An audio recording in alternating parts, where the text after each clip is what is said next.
दोस्तों forgotten stars के पहले एपिसोड में आप सभी का स्वागत है। एक नया एपिसोड है ये जहां पे हम ऐसे पुराने स्टार्स के बारे में बात करते हैं। तो चमके तो बहुत ज्यादा थे मगर अब गुम हो चुके हैं, जिनके बारे में अब बातें नहीं होती। ऐसे एक स्टार थे गुरुदत्त, जिनका अगर असल में नाम मैं बताऊं तो वो था वसंत कुमार शिवशंकर पादुकोण। 9 जुलाई 1925 को उनका जन्म हुआ था और उसके बाद उनकी क्या क्या सीमाएं रही थी, क्या क्या उनके टैलेंट्स रहे थे, कैसे वो फिल्म इंडस्ट्री में आए, ये सब मैं आपको इस वीडियो में बताऊंगा। तो जो हमारे वसंत साहब थे, उनका जन्म मैंने बता दिया 9 जुलाई 1925 में हुआ था। बचपन से ये बहुत शरारती थे, बात करना पसंद था, बहुत चुलबुले थे, ऐसे उनके घर वाले बताते हैं। उनके साथ साथ में उनके भाई भी थे और भी लोग थे। तो उस बीच में कैसे गुरुदत्त में वो फिल्मों का क्रेज आया, कैसे वो राइटिंग में घुसे और कैसे वो सारी चीजें हुई। अब हुआ क्या था कि उनके जो पिताश्री थे वो यहाँ पे हेडमास्टर थे और 10वीं जब कक्षा में गुरुदत्त यहाँ पे थे तो उनकी पढ़ाई छूट गई थी ड्यू टू फाइनेंशियल क्राइसिस उनकी फैमिली के हिसाब से। ठीक है, उसके बाद उन्होंने और जगह काम करने की कोशिश करी, बहुत सारी चीजें करी, मगर फिल्मों में कैसे आए वो मैं आपको बताऊंगा और उसमें देवानंद साहब का बहुत बड़ा हाथ है यहाँ पे। तो अगर बात करें गुरुदत्त के फिल्मी करियर जहां से उनका चालू हुआ, तो बाजी जो मूवी थी वो आई थी और वो देवानंद साहब वहां पे एज एन बीइंग एक्टर थे। वहां पे उनका डेब्यूट होने वाला था फिल्मी करियर में, तो वहां से वो एक्टिंग करने वाले थे। तो उन्होंने बोला था, उन्होंने आपस में कॉन्ट्रैक्ट साइन करा था, बिकॉज ये दोनों जो थे ये बहुत सालों से दोस्त थे, बहुत अच्छे दोस्त। तो देवानंद साहब ने बोला था कि जब जब मैं किसी मूवी का एक्टर होऊंगा तो आई विल डिसाइड कि तुम उसके डायरेक्टर हो, और जब जब गुरुदत्त किसी मूवी के डायरेक्टर हूं तब तुम डिसाइड करना कि मैं उसका एक्टर हूं। तो इन दोनों के बीच में एक बहुत अच्छा बॉन्ड था, एक फ्रेंडशिप बॉन्ड था। गुरुदत्त जहां पे one of the greatest film makers माने जाते हैं, उनके अलग विजन को यहाँ पे पूरी दुनिया सराहती है। मगर ऐसा क्या हुआ जिससे गुरुदत्त साहब के बारे में अब कोई बात नहीं करता। बाजी के बारे में वो बात है, पहली मूवी थी गुरुदत्त साहब की देवानंद साहब के साथ, एज अ डायरेक्टर डेब्यू भी था और मूवी गई सुपर हिट। उसके बाद देवानंद साहब के साथ उन्होंने और मूवीज करी, मगर जहां पे भी गुरुदत्त साहब का नाम आता है वहां पे 4 मूवीज, ऐसी 4 मूवीज हैं जो हमेशा हमारे दिमाग में आती है, या फिर जो भी बॉलीवुड फैन होगा उसे मूवीज पता होंगी। सबसे पहले प्यासा, उसके बाद चौदहवीं का चांद, कागज के फूल और साहिब बीबी और गुलाम। ये एक ऐसी मूवी है जो कल्ट बन गई थी, जिसे आज तक याद किया जाता है। इनफैक्ट प्यासा मूवी जो थी उसे 2010 में एक टाइम स्क्वायर मैगजीन थी, ठीक है, वो 100 ग्रेटेस्ट फिल्म्स में इकलौती इंडियन फिल्म जो थी वो प्यासा थी। ऊपर से गुरुदत्त एक बहुत अच्छे अभिनेता थे, तो उन्हीं के साथ साथ में 2012 में अगर टॉप 25 एशियन एक्टर्स में गुरुदत्त का नाम यहाँ पे शुमार था। गुरुदत्त एक डायरेक्टर तो थे ही, एक प्रोड्यूसर भी बन गए थे, एक अच्छे एक्टर भी थे, उसके साथ राइटर भी थे, मगर गुरुदत्त एक अच्छे कोरियोग्राफर भी थे। कोरियोग्राफी से रिलेटेड एक हल्का सा किस्सा है कि जब इनिशियल डेज में उन्होंने एज एन असिस्टेंट कोरियोग्राफ यहाँ पे ज्वाइन करा था, उससे पहले एक मूवी में वो एज अ कोरियोग्राफर भी काम कर चुके थे। मगर गुरुदत्त साहब की एक बहुत अजीबोगरीब और बहुत खराब आदत जरूर थी। जी हाँ, वो कहते हैं ना, लड़की का चक्कर बाबू भैया, लड़की का चक्कर। बस गुरुदत्त साहब लड़कियों में बहुत ज्यादा रहते थे, इसीलिए जहाँ पे वो असिस्टेंट कोरियोग्राफर थे वहां की एक सीनियर डांसर से उनका अफेयर हो गया था। इसी वजह से उन्हें वहां से नौकरी से निकाल दिया था। घर में बहुत ज्यादा फाइनेंशियल क्राइसिस तो थे ही, तो घर वालों को उन्होंने आश्रित करा कि हाँ मेरी नौकरी लगी हुई है, मगर उनके पास नौकरी नहीं थी। और इसी बीचों बीच वो एज अ फोन बूथ वाले होते हैं ना जो ऑपरेट करते हैं, उसका काम करते थे। बड़ी मुश्किल से उनके पिताश्री ने उनको एज ए असिस्टेंट डायरेक्टर के लिए वहाँ पे एक प्रोडक्शन हाउस में भेजा। वहाँ पे उन्होंने थोड़े लंबे टाइम तक काम किया था। वहीं पे उनकी मुलाकात हुई थी देवानंद साहब से। अब मूवीज के बारे में बात कर लेते हैं उनकी। जैसे कि मैंने बताया 4 कल्ट मूवीज थी, और प्यासा कहाँ पे आती है, टॉप 25 एशियंस में एक्टर्स में गुरुदत्त साहब का नाम आता है। मगर जैसे कि मैं वीडियो की स्टार्टिंग में बोल रहा था, ऐसा क्या हुआ कि गुरुदत्त साहब का डाउनफॉल हो गया।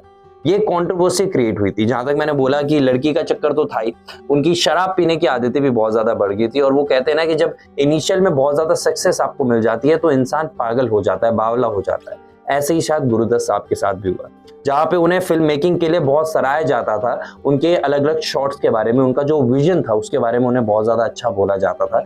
वहीं पे कहीं ना कहीं उनकी जो रियल लाइफ थी वहां पे उतनी ही वो डार्क थी। शराब पीने की आदत हो गई, लड़कियों की आदत हो गई, मतलब इधर उधर भटकना भागना, वो सारी चीजें थी। मगर उसके साथ साथ में एक हसीन चेहरा उनके पास आया।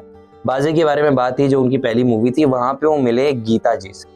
गीता जी का अगर मैं आपको पूरा नाम बताऊं तो वो था गीता रॉय चौधरी। वहां पे दोनों मिले, दोनों के बीच की नजदीकियां काफी ज्यादा बढ़ गई और दोनों को एक दूसरे से प्यार हो गया।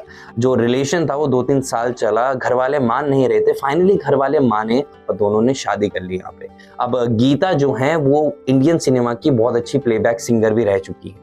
उन्होंने गुरुदत्त साहब की मूवीज में गाना भी गाया है। जहां तक फैक्ट्स के बारे में जाना जाए और रिपोर्ट्स के बारे में जाना जाए तो जितने ऑन कैमरा वो अच्छे इंसान थे, उतने ही ऑफ कैमरा वो उतने ही बुरे थे।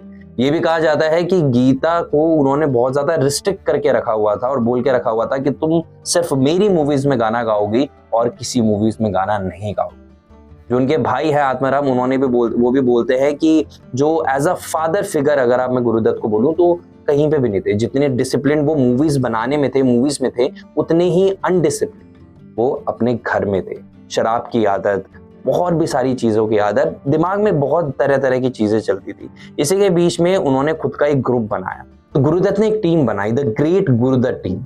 अब वहीं से उनका डाउनफॉल थोड़ा सा स्टार्ट होता है, क्योंकि वहां पे आती हैं एक्ट्रेस वहीदा रहमान। वहीदा रहमान जी के साथ उनकी जो नजदीकियां थी वो काफी ज्यादा बढ़ गई थी। ऐसी पब्लिकली बहुत ज्यादा बातें आ रही थी कि उनके साथ एक्सटर्नल अफेयर चल रहा है, क्योंकि बहुत सारी मूवीज में एज एन अपोजिट कास्ट में फीमेल लीड में वहीदा रहमान जी आ रही थी। बीइंग एन बहुत अच्छी एक्ट्रेस थी, बहुत खूबसूरत थी, मगर इस अफेयर के चलते चलते गुरुदत्त की जो इमेज थी वो और ज्यादा नीचे गिर गई। ऑन स्क्रीन तो बहुत अच्छा था, लोगों को काम पसंद आ रहा था, मगर ऑफ स्क्रीन उनकी मैरिटल लाइफ यहाँ से अफेक्ट हो रही थी। ऊपर से उनके शराब पीने का शौक हो गए, जुए की लत हो गई, सारी चीजें हो गई, वो अलग चली जा रही थी। वहीदा रहमान ने इस स्टेटमेंट को नकारते हुए कहा कि ऐसा कुछ नहीं है, मगर साल 1964 में अगर मैं बात बोलूं और बिल्कुल एग्जैक्ट डेट बोलूं तो 10 अक्टूबर 1964, जी हाँ अभी 10 अक्टूबर आने वाली है, 1964 को अपने ही घर के कमरे में उनका देहांत हो गया।